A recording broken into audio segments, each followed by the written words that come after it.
All right, hello. When I'm ready, I'm going to be and not showing off the build a before. little bit today, seeing what more you can do on a budget instead. So I had a question on my last video in the comments about like if they could start the build for under 30x, and yeah, that is very much so doable. And I just wanted to kind of answer that a little bit, just to show you what you kind of need and what you don't need. Like the things that are necessary, like the gloves, are almost a necessity. I think they actually are at least with the mod, the chosen mod that is on there, the 35% of physical damage converted to cold is pretty much a necessity for the build. But you can get the last of the conversion from either the implicit through the Eater of Worlds implicits on the exceptional one to give you 25 to cap out. Or there is a Watcher's Eye that has conversion while affected by hatred, which we do use in this build. Don't mind how many auras I have on. You will use less. It is okay. I just was able to use the most recent ones by getting this little cluster here. So that's probably going to be a difference. You're probably just going to, drop Herald of Purity and then look, you have all this mana. Cool. Actually, no, that's Hatred. You still have all this mana, which is really good. Anyway, but the things that you would need to start it out would be the gloves, which the main thing you would need on here is the conversion. Then you would need to get this passive point up here, which is 40% of physical damage converted to cold. That is a necessity. You cannot start it without it.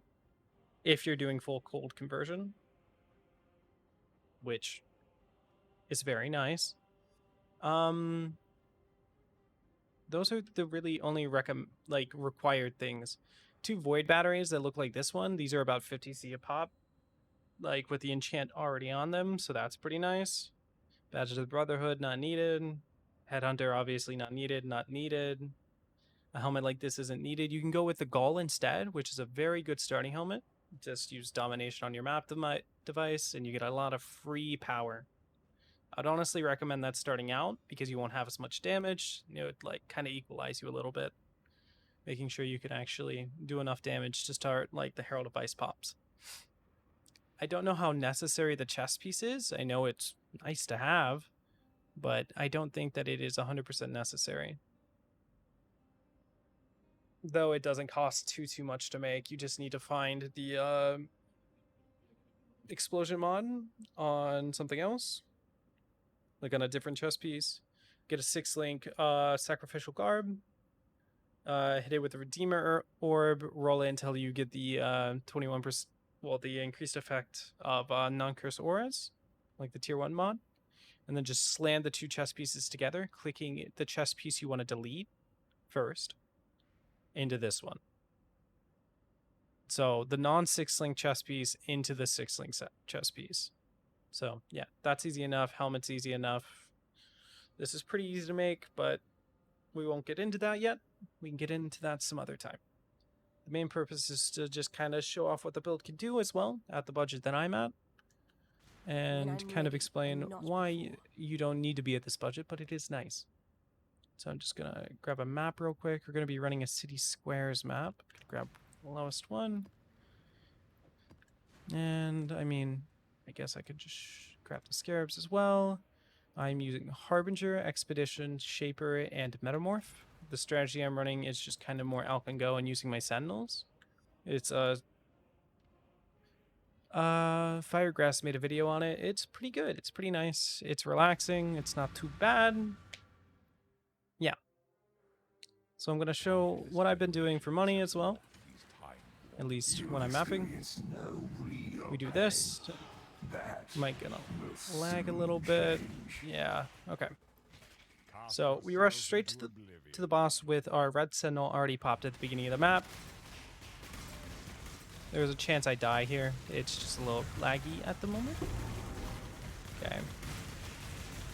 Alright, then we run back through. Yeah, I just think the Herald of Ice explosions are really nice on this build. And I still have a lot more to go personally on this build. I'm still at a higher budget right now, but I can definitely go higher. This headhunter isn't even mine. I'm borrowing it from a friend. They got off for the day and they said I could borrow it. I was going to take them up on that no matter what. It really helps out. To dissuade some people from the build, it's not that tanky. You can die a lot on this build. I have died a lot on this build. Oh, I did not mean to take that one. Okay, we'll be fine. Got headhunter buffs. Okay. At this point in the map, I'm going to be looking for a place to use my blue sentinel. So I'm going to stop using my blade vortex for a moment. I'm going to jump a little forward, and then we're going to pop blade vortex again and pop the whole pack. That is the way that we do that, and then we save the second blue sentinel for the expedition. Doing that's going to give us a lot more quantity on the expedition, and it's going to drop a lot more logbooks, currencies, just all the good stuff, all the things that make you money. Only do that if your build can handle it. If it cannot, I would not recommend doing it. It is way more valuable to be able to do the expedition rather than not do it and lose the map. And overall, it just won't feel as good. So only pop it if you can do it. Same with the map bosses. If you can't do them empowered, just pop your red sentinel right after you kill them and then run through the map that way. You want to make sure that you're popping your blue sentinel after you make sure the red sentinel's already fully done, so you don't get any overlap, because they can't empower the same thing. It's the main thing. Got another essence here. I'm going to be finishing looting after the map. I do want that real quick before I forget about it. Alright, and then you want to go pretty fast over these. They don't matter too much. You just kind of want to get your things down. Just make sure you don't grab anything that's going to break your build or corrupt anything.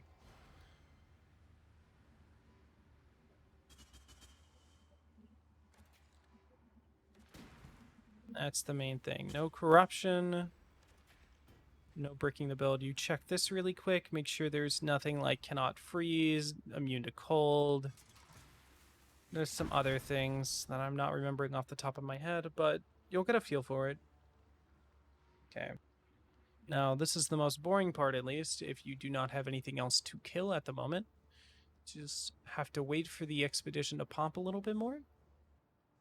I guess I can use this time a little bit to explain where I'm going to be going with the build. I'm going to be trying to upgrade into a 12-link wand in the Squire. That's mainly the biggest upgrade I'm going to be going for. Maybe some Tailwind Elusive build, Tailwind Onslaught Elusive boots. They sound really nice.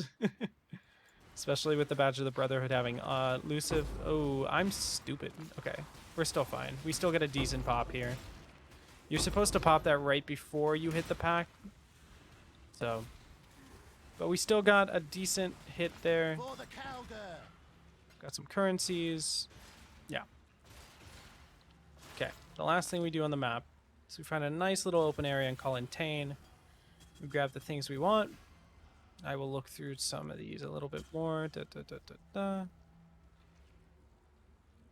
Just want to give them a quick little check. You don't want to go too fast, but you also don't want to waste too much time. So make sure there's nothing that's overly good. I'm going to just make this guy extra juicy. Pop that, pop both of your blade vortexes, and hope this guy dies before he hits you. Otherwise, it's going to hurt. Alright, so that was an example map. That's how the build is functioning right now. It's pretty good. I've enjoyed it a lot. I farmed up a bunch of money with it so far. But yeah, the main things you need, to recap really quick. Cold conversion on the gloves, with the main mod being on the gloves themselves as a prefix. You can go for the exceptional Eater of Worlds, which could be expensive. I rolled it on with, I think it was Grand. I can check really quick. I rolled it on with, I rolled it on with Grand. And then I rolled a random Exarch one, and then Orb of Conflict. That is how I got mine up to 25%, which is all that you need, because 25 and 30 gives you 60, and the other 40 comes from the tree up here. Another note really quick, this cluster right here is really good.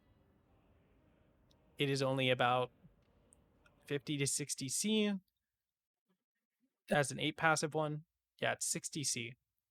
It does a lot of physical damage, and you're fully converted from cold, well, fizz to cold, so it's just a lot of cold damage. This cluster over here is a lot of money, but it is not necessary. You can get your main thing on here, which is this one, which is the freezes you inflict spread to enemies within a radius of 12. You can get that in another spell in your build on your gloves as the Searing Exarch version of the mod right there. Instead of the Unnerve, you can go for the freeze spread, which is actually very good, and I used it up until recently when I got this instead to replace it. I got a Forbidden Flame, Forbidden Flash, totally unnecessary, just quality of life. I personally have a Replica Conquerors here, plus the 2 Ring Crafts for minus mana, which puts my Blade Vortex down to 11, which makes it really comfy. Otherwise, if I didn't have Headhunter, I would have the Inspired Learning right here. But since I have a Headhunter at the moment, I have that in. Unnatural Instinct over here is a really good spot for it. You don't need this. It's just nice. These are like, what? Last time these are only like 7.98x, so shouldn't be too bad on that front. You can kind of just follow the general line of my tree. It's not too bad. Don't need this cluster at all. Don't need the Towering Threat Fast Powers. Those are optional. Get them later. Get them when you can afford them. Main thing, gloves, void batteries. Alternative helmet to this would be the Gull. Great helmet. I would just pick up some rings that give you resistances and life. Same with the amulet. This might not be the best for you at the beginning, especially if you don't have too much life regen. Like Doriani's gives me a little bit more, which is very nice. Yeah, and then just a regular belt. I have my current belt is in this tab. It's this one. If you need extra strength, remember you can get it on jewels. You can get it on, I think I had an extra one. I don't have it right now, but I had a stat jewel as well. But this jewel is really good in here. Gives me a bunch of life, strength, dex. You don't need int on the build really because of where we are in the tree, but yeah, this is just something I was using beforehand. Very good.